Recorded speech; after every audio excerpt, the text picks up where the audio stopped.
My father could have been a great comedian, but he didn't believe that that was possible for him. And so he made a conservative choice. Instead, he got a safe job as an accountant. And when I was 12 years old, he was let go from that safe job. And our family had to do whatever we could to survive. I learned many great lessons from my father, not the least of which was that you can fail at what you don't know. So you might as well take a chance on doing what you love. It's not the only thing he taught me, though. You know, I watched the effect of my father's love and humor and how it altered the world around me. And I thought, that's something to do. That's something worth my time. It wasn't long before I started acting up, and people would come over to the house and they'd be greeted by a 7-year-old throwing himself down a large flight of stairs. They would say, "What happened?" And I would say, "I don't know, let's check the replay." I'd go back to the top of the stairs and come back down in slow motion.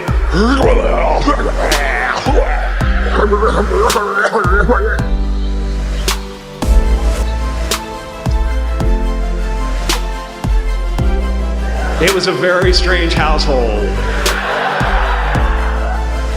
My father used to brag that I wasn't a ham, I was the whole pig.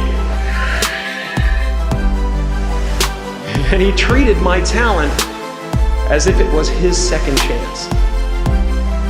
When I was about 28, after a decade as a professional comedian, I realized one night in LA that the purpose of my life had always been to free people from concern, just like my dad. And when I realized this, I dubbed my new devotion the Church of Freedom from Concern. The Church of FFC.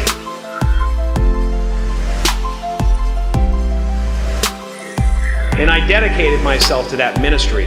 What's yours? How will you serve the world? What do they need that your talent can provide? That's all you have to figure out. As someone who's done what you're about to go and do, I can tell you from experience, the effect you have on others is the most valuable currency there is. Because everything you gain in life will rot and fall apart, and all that will be left of you is what was in your heart. My choosing to free people from concern got me to the top of a mountain. Look where I am. Look what I get to do. Everywhere I go. I'm going to get emotional because when I tap into this, it really is extraordinary to me. I did something that made people present their best selves to me wherever I go. I've often said that I wished people could realize all their dreams and wealth and fame, and so that they could see that it's not where you're going to find your sense of completion.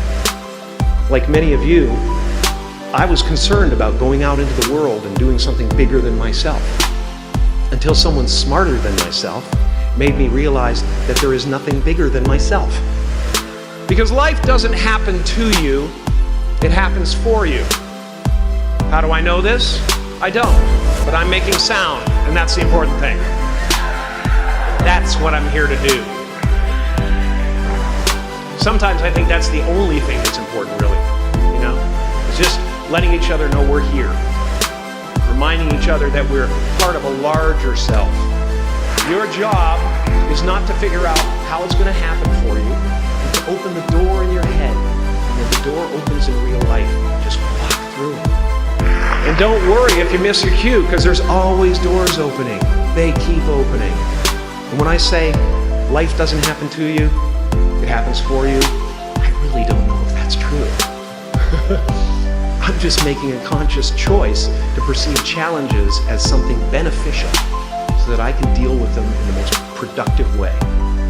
You'll come up with your own style. That's part of the fun. Oh, and why not take a chance on faith as well? Not religion, but faith. Not hope, but faith. I don't believe in hope. Hope is a beggar. Hope walks through the fire and faith leaps over it.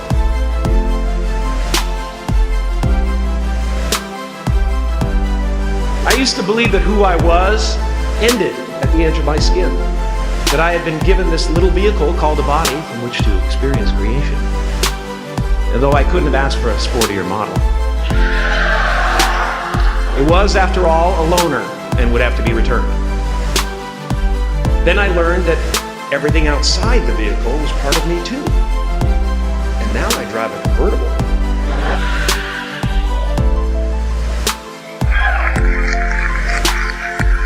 Yeah, man. Top down, wind in my hair. Woo! I am elated and truly excited to be present and fully connected to you at this important moment in your journey. I hope you're ready to open the roof and take it all in.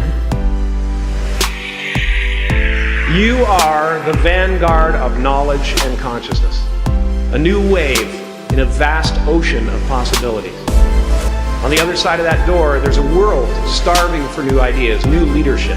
I've been out there for 30 years. She's a wildcat. Oh, she'll rub up against your leg and purr until you pick her up and start petting her. And then out of nowhere, she'll swat you in the face. It can be rough out there, but that's okay, because there's soft serve ice cream with sprinkles. I guess that's what I'm really trying to say here today. Sometimes it's okay to eat your feelings. Now, fear is going to be a player in your life, but you get to decide how much. You can spend your whole life imagining ghosts, worrying about the pathway to the future, but all there will ever be is what's happening here, in the decisions we make in this moment, which are based in either love or fear. So many of us choose our path out of fear disguised as practicality. What we really want seems impossibly out of reach and ridiculous to expect, so we never dare to ask the universe for it. I'm saying, I'm the proof that you can ask the universe for it.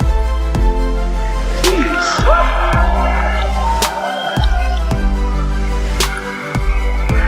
I am at the top of the mountain, and I was, and the only one I hadn't freed was myself, and that's when my search for identity deepened. I wondered who I'd be without my fame. Who would I be if I said things that people didn't want to hear? Or if I defied their expectations of me? And that peace that we're after lies somewhere beyond personality, beyond the perception of others, beyond invention and disguise, even beyond effort itself. You can join the game, fight the wars, play with form all you want, but to find real peace, you have to let the armor go. Your need for acceptance can make you invisible in this world.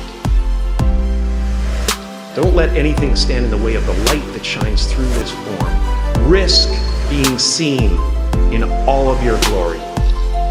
My soul is not contained within the limits of my body. My body is contained within the limitlessness of my soul.